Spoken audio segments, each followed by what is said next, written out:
காசிபுரம் சட்னி எப்படி பண்ணுறதுன்னு பார்க்கலாம். அது இட்லி தோசைக்கெல்லாம் ரொம்ப நல்லதுங்க, ஹெல்த்தியும் கூட. இது ஸ்டவ் பற்ற வச்சுட்டுங்க. அதுக்கு ஏதாவது இன்க்ரீடியன்ஸ்னு கொள்ளுங்க. கருவேப்பிலை, பூண்டு, ஒரு பீஸ் புளி, ஒரு வெங்காயம், 4 காஞ்ச மிளகாய், 2 மிளகு, கொஞ்சம் சீரகம், தேங்காய், உப்பு, தண்ணி, எண்ணெய் போட்டு கொஞ்சம் இது பண்ணிக்கலாங்க.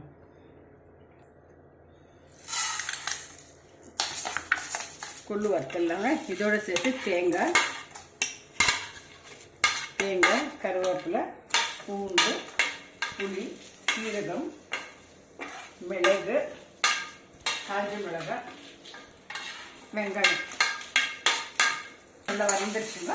மிக்சியில் போட்டு அரைச்சிடலாங்க. உப்பு போட்டுக்கலாங்க. உப்பு போட்டு கிரைண்ட் பண்ணிக்கலாங்க ஃப்ரெண்ட்ஸ். நம்ம சட்னி ரெடி ஆகிடுச்சு ஃப்ரெண்ட்ஸ். இது இட்லிக்கு தோசைக்குங்க சாதத்தில் பிசைஞ்சு எண்ணெய் ஊற்றி நெய் போட்டு சாதத்தில் பிசைஞ்சு சாப்பிட்டா ரொம்ப சூப்பராக இருக்கும் ஃப்ரெண்ட்ஸ்.